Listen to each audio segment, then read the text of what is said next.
मटर, सेम और क्लोवर मटर परिवार की 18,000 प्रजातियों में से हैं। इन तीनों सहित इस परिवार की अधिकांश प्रजातियां नाइट्रोजन फिक्सर के रूप में जानी जाती हैं। वे मिट्टी में नाइट्रोजन का स्तर बढ़ाते हैं, जिसकी पौधों को बढ़ने के लिए प्रोटीन बनाने हेतु आवश्यकता होती है तथा क्लोरोफिल की भी आवश्यकता होती है ताकि वे प्रकाश संश्लेषण कर सकें।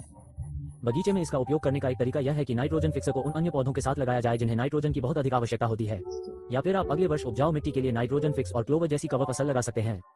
ठीक है, यह उपयोगी हो सकता है, लेकिन क्या नाइट्रोजन उर्वरक भी यही काम अधिक सुविधाजनक तरीके से नहीं करता? इस नाइट्रोजन स्थिरीकरण चीज से क्यों परेशान होना?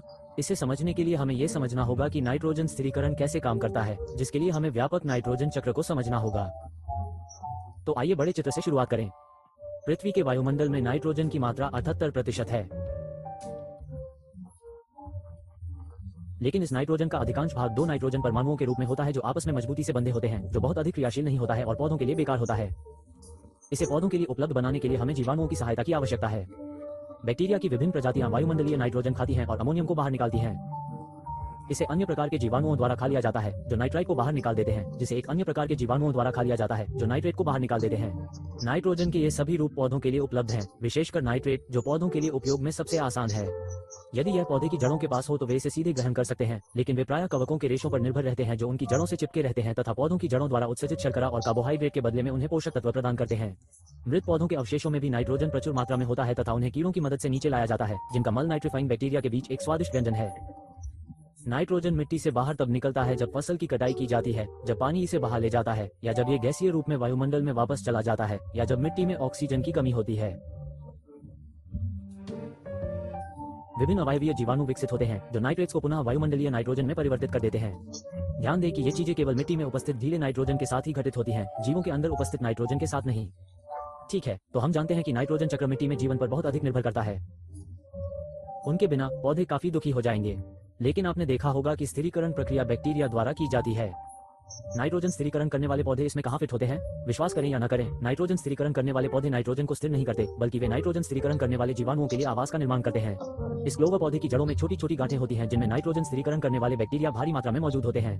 ये जीवाणु जो अमोनियम बनाते हैं उसे धीरे धीरे मिट्टी में छोड़ दिया जाता है, जिससे पड़ोसी पौधे और सूक्ष्म जीव उसका उपयोग करते हैं।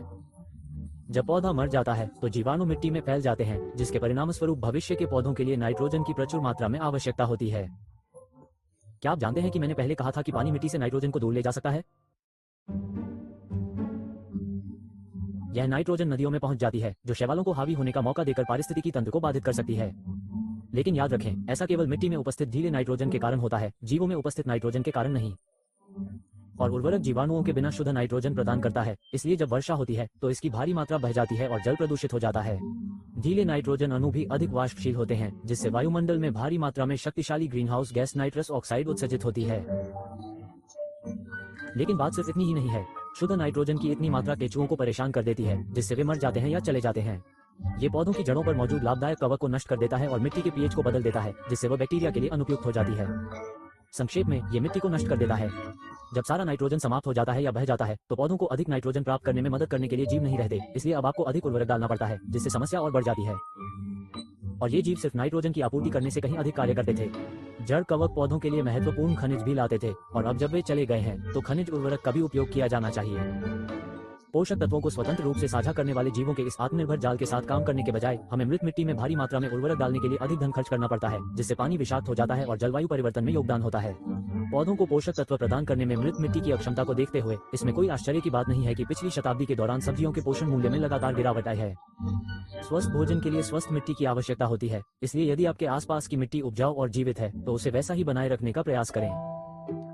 लेकिन यदि हम में से अधिकांश लोगों की तरह आपके आसपास की मिट्टी मृत या मर रही है तो नाइट्रोजन फिक्सर उसमें थोड़ा और जीवन जोड़ने में मदद कर सकते हैं, ताकि किसी दिन हमारे पैरों के नीचे के छोटे छोटे सहयोगी वापस आ सकें।